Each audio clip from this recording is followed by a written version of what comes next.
Hey guys, welcome back to whatever this is. And on today's episode, what have I been playing recently?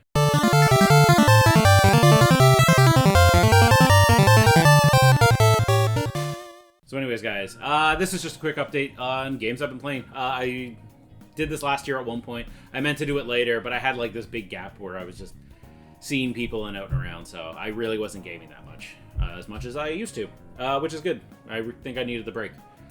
But for now, we have the games I've been playing for the year. So I guess to start off, we will talk about the unfortunate game that came out recently, or was closed. I did play Hi-Fi Rush earlier this year.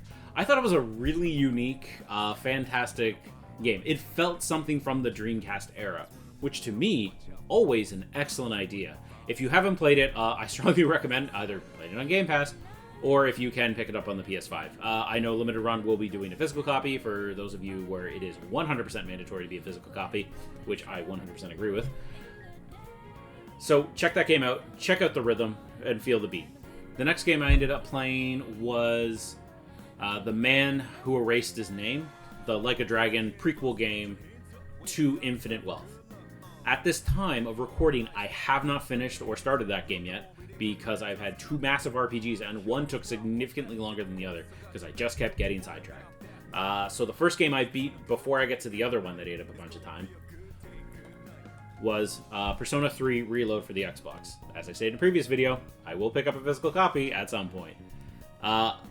Fantastic game. Honestly, for a remake, I wasn't expecting the world. I wasn't expecting it to really breathe life into it. But all these little changes just took the slog out of the game, and it honestly made it a fantastic, like, 30 to 40 hour RPG if you just kind of blitz through it. If you want the challenge is there, but to speed up the gameplay and the combat the way that it got done in this version of the game, this is easily the way I would tell people to play through it the first time. You play through it here, and then if you feel like it, you do portable. I will have a physical portable. I'm waiting for the big monster edition that Limited Run did, so it'll be a decade. But that is an excellent way to play through the game, but you have to play as the Femme MC in that game, as she opens up different social links, and honestly, it's a shame that like she's not... I know they said she's not DLC, but I'm just going to go on a limb and say, because I don't think she deserves DLC, I think she just deserves straight up a second version of this game. So I think if they were to re-release this game again, they have all the assets. They literally just have to change out the social links and rebuild them, and actually put a lot of those scenes to animation, as, again, it was on the PSP. It was very weakened by the system, so it became a visual novel. They made Persona 3 a visual novel, which is fine. It works very well. But for the female protagonist, I would absolutely adore if they actually animated the full game properly as this game was.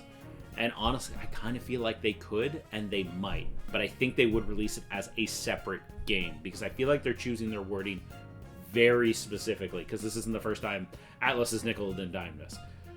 So who cares? Atlas will Atlas. And in between these two next games that I played, what actually ended up coming out was the Analog Pockets adapters. I ordered these over a year ago. I understand it's analog, and especially with manufacturing.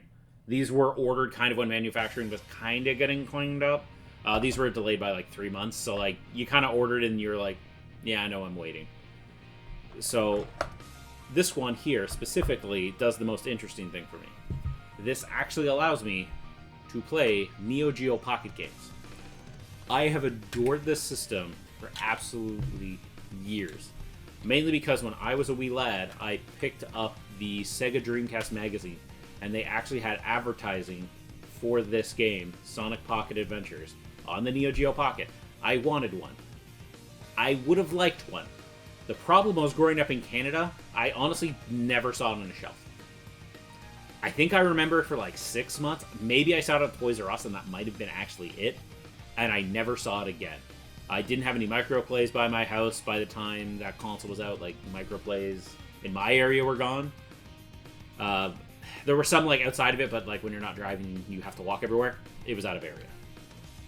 And this opens up that library to me finally. So I have been collecting a couple Neo Geo games before this adapter came out, specifically so I could A, play them, but B, have the setup for it. And honestly, I absolutely love it. There's a couple good games I have here. Sonic Pocket Adventure. I managed to find Bust a Move. And then the game that actually really took my attention was Card Clash, Capcom vs. SNK, and I believe I have Capcom Edition. As this version is just, the Card Clash is literally a card game. It's a 3-on-3 battle card game where you kind of boost your characters and like just kind of punch each other. It's pretty well balanced. I'm sure there's a broken combo somewhere. There always is in a card game, but I'm not there yet. But it's a really fun Pokemon. This is going to be really weird. Pokemon card game, or Pokemon card from the Game Boy. This is literally what this game is. And it is a ton of fun. You can get it on the Switch. It is a downloadable title. So if any of these sounded interesting, everything is available but the Sonic game. I'm still hoping it comes out. But as long as you got the analog pocket, you pick up one of these adapters, it just slams into the back, no problem. There's also adapters for the... Oh, I haven't even used them. One of them is for the TurboGrafx and the Lynx. I had to think about that for a moment because I had no interest in either one of them. I've heard the Lynx is interesting. I just don't know if there's any games on there that I would really care to play. Also because a lot of them ended up getting ported onto, as I've stated, I have an Evercade. A lot of them got ported to the Evercade. I know it's a discontinued cartridge. It's a legacy cartridge now because the contract expired, but I'm sure I could find it at some point.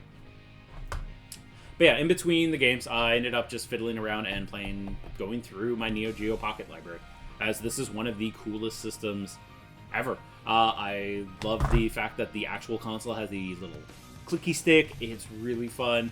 I like the graphics. It's really cute and pixely. And the worst part was about the whole console, and probably why I never found it, is there was this little game called Pokemon that came out, and Game Boy just kind of crushed everything. Note that for the record, the Neo Geo Pocket, and I think it was worldwide if I'm remembering this number, only took 2% of the handheld market. I mean, good for them. They took 2% from Nintendo. That's no easy task, but it is still, they only got 2%. So nobody had the thing. I liked it. It's a really neat console. If you get a chance, play it on however you can. But most of them are available on the Switch.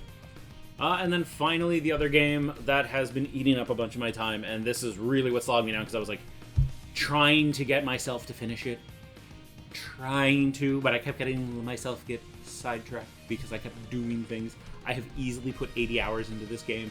I just beat Final Fantasy Rebirth. This was my lockdown game. I platinumed the heck out of it. I absolutely did adore it. And I know we're just talking about card games. This has a card game on it, and I found the most broken combo to do, and it is hilarious. As you can easily get 100 points in the card game.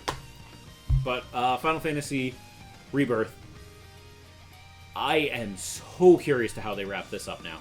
I think it was a very, very, very risky move of what they did, where they decided to split it into 3. Granted, we are at the climax, basically, of the game. If you really think about it, as Maximilian Do put it, what really happens in the second disc, what happens on disc 2, specifically, is Cloud we go north. Cloud's memories get corrected, and some kaiju wake up. And it's a lot of cutscenes, actually, on disc 2. So kind of once you're at that point, you're basically done the game. As you're not really doing that much, and you're already pretty strong at that point. I think you maybe go up another 20 levels, but you've done most of your grinding on disc 1. As it is, that's kind of just how the game went. I think the new direction is great. I love seeing Zack. We love Zack here. Everybody loves him. He's a normal person in an anime, which is great. He's like, why is everyone going crazy? Because you're the only normal one, Zack. Let's be honest. And seeing how this is going to ultimately play out is going to be really interesting. I'm glad they're remaking it. I can see why sales are down at this point, because it's the middle game. It is a very big game. And my biggest complaint when I say it's a big game is I feel like they put too much into the game. I think they threw too much, because at times there were parts I was just sitting there being like, oh, come on, let's just go. Like, that is just goofy on why we are still here. But then there are scenes where they dress up as soldiers in the middle of the game, which, you know, we all know happens in the game. And, like, you get a bit more view of being a soldier, which I like. Like, fleshing out the world scenes, I never minded, but some of them just felt like we're just going to drag this along. But at the same time, there were some really cool extra bits that when you did side missions, they actually filled you in on, like, maybe a little plot hole here and there, or someone's perception of something that happened earlier. Like, you find out what happened to somebody in the first game, and it sucks. Like, you're like, damn. I can't believe that just happened. And that's Final Fantasy Rebirth. I'm trying not to spoil anything, but it is a really unique game. The combat is still fantastic. There's movement controls with the Chocobo specifically could be a little bit better. Hopefully in the third game, because we know we're traveling the same area again. Hopefully it'll be better, but we'll see what happens. As we do know, we are getting a third game. I don't think it's going to be out for like 3 or 4 years. But what they accomplished from like 2020 to now is impressive. So I can't wait to see what this team does next. As Final Fantasy, if you play through everything as it is, honestly, it was like a little bit too much. Because some parts just drag. They just drag. And I think if there was a little bit more correction, even with doing everything, I would have said it was an easy 5 out of 5. It drops it down to a 4 out of 5. But if you just do the story bits, it's a 5 out of 5. Easy. Just don't pay attention to the side quests the first time through. You know, throttle it on easy. Go through that story. Super enjoyable. And then there is the hard mode. I'm probably not going to touch it. I'm probably not going to platinum this. I platinumed the first game because it really wasn't that bad. But this game has a lot more bosses, a lot more to each chapter. I don't know if I have the fortitude to do it again.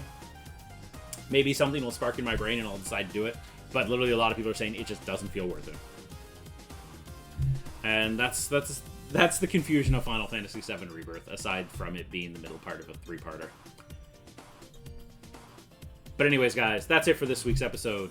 So that's what I've been playing recently. I'm going to take a bit of a break because, like, these are 2 massive RPGs. I just need to bring my head up for some air and take care of myself. But let me know what you're playing down below. But anyways, guys, thanks for watching, and take care. Have a good one.